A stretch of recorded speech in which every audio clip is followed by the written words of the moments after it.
You have a degree, you have a diploma, you have um, an advanced diploma, you want to teach in a private school, you want to teach in a public school, I've got your back, right?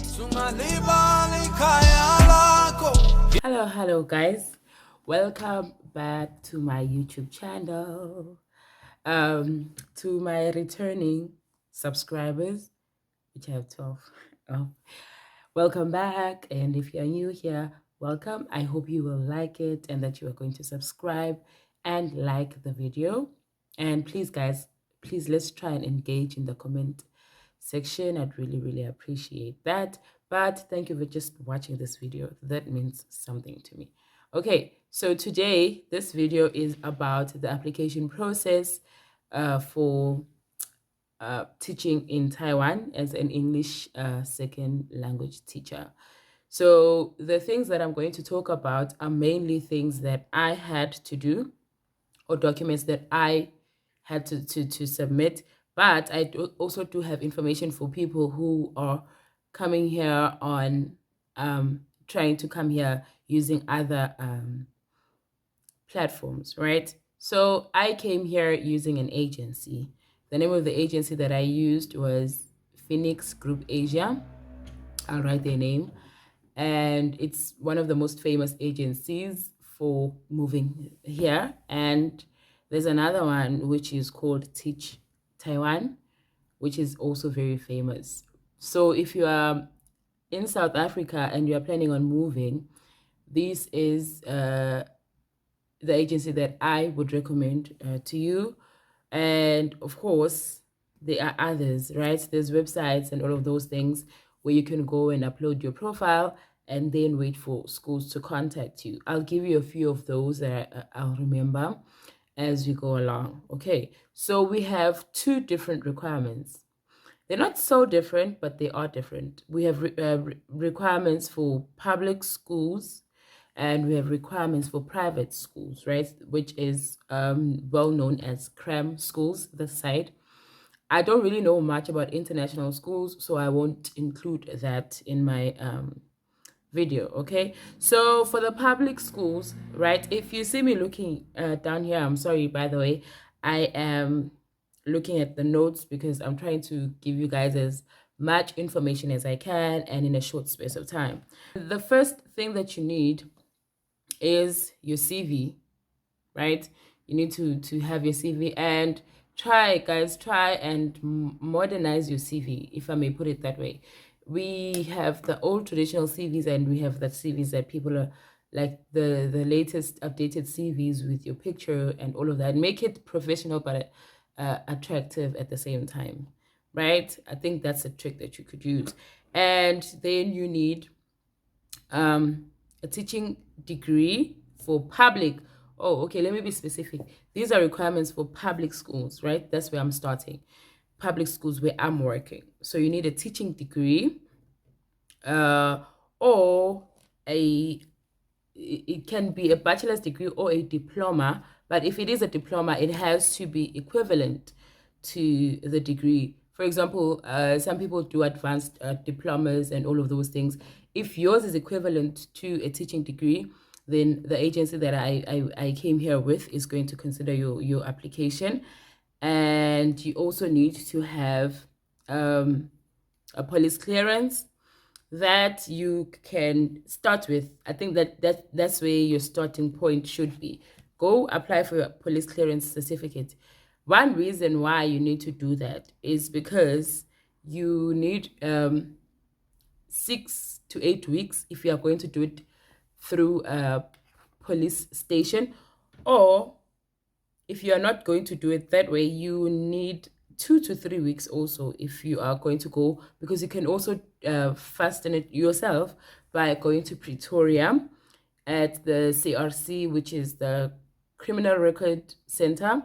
If you go there and deliver the fingerprints and the form yourself, then it makes it easier. The process is shorter. Or you can use an agency if you have money.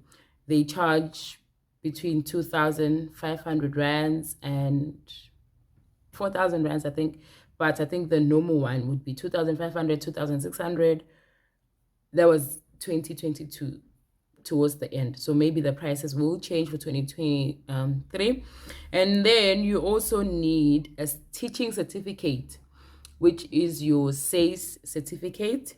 If you're in South Africa, that is the teaching certificate. And then you also need, for some schools, right? With the agency that I applied for, they did not require that. It wasn't amongst the requirements that they needed for me because I have a bachelor's degree.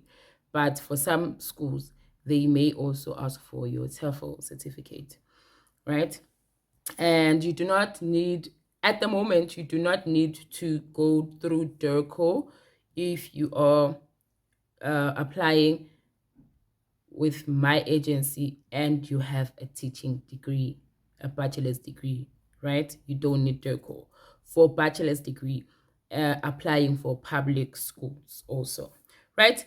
And you need to be vaccinated, at least one dose of J&J or a double dose of the, is it Pfizer? Yes, but you need to be fully vaccinated. So those are the requirements. Those are the documents. Like you have to have a vaccination certificate, right? And then for cram schools, which are your private schools, you need to have the private schools are a little bit lenient when it comes to documentation, right? So the degree, I mean, you need to have a diploma. So you need to have a 2 years or more diploma and a TEFL. So you need to have a TEFL certificate for the diploma, or any degree, or that would be in teaching, right?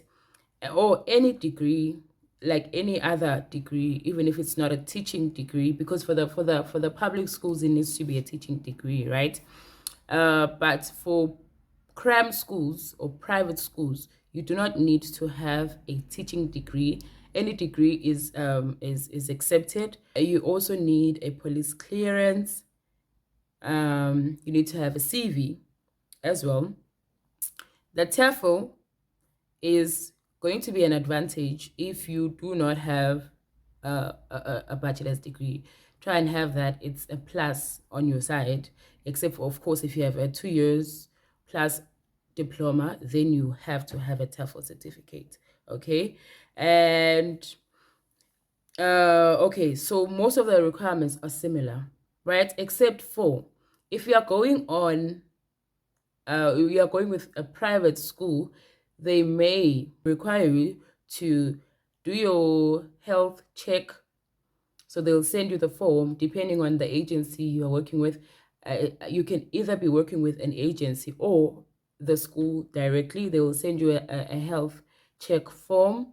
You must go to the doctors, go do all the tests that they require, go and have that authenticated.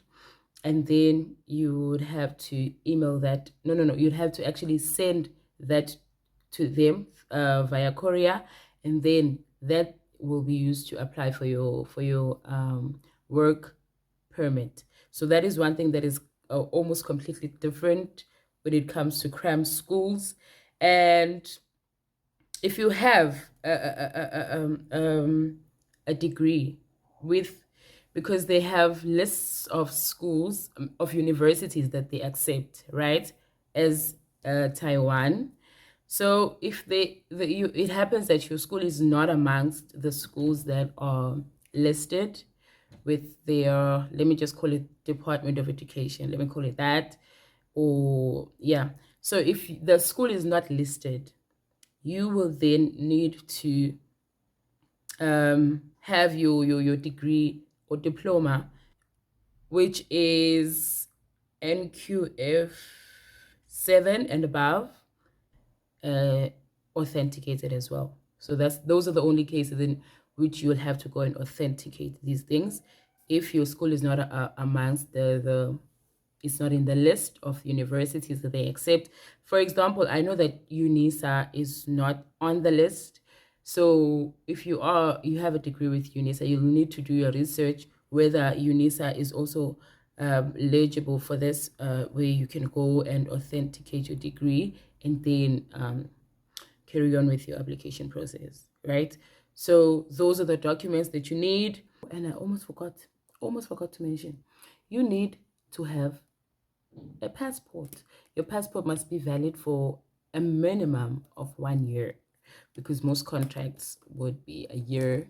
If your police clearance, if it, on your amongst doing your police clearance certificate, you are found to have a misdemeanor, right?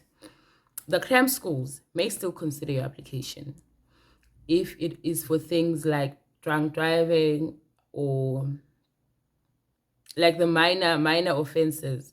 If you are found, like maybe you have committed that in the past, it clears up over time, I think. But if it appears that maybe you were, let's just use drunk driving for example, you found guilty for that, you can still apply for the cram schools because they are more lenient when it comes to such, except for if you have serious offenses, like if you have a history of child abuse or sexual abuse and all of those things, then you cannot apply. So if it happens that maybe you do have a degree, but now you have this misdemeanor, you can try and apply and then see if the private schools can't consider you. The good thing is about the agency that I applied with, they do take applications for both public and cram schools. So you just need to specify that upon your email, that I think the first one you send, you should just like let them know from the get-go that you have interest in working in a private school here in Taiwan, and then they'll guide you from there. And the agency guides you. They literally tell you everything that you need to do, right? And if you tick these things, if you tick these things and you think you want to apply, my recommendation is start right away. Go and do your TEFL certificate now. Go and do your police clearance as in now. Because that can take long, especially if you are not close to Pretoria. If you are going to use your local police station, go and do it now, so that you have this 2 months, right, while they are still processing this. Then you can have that time to process your thoughts and think about it. But if you're considering it and you have 160 rands, go and do it, and then think about the whole thing, whether you really want to go or not.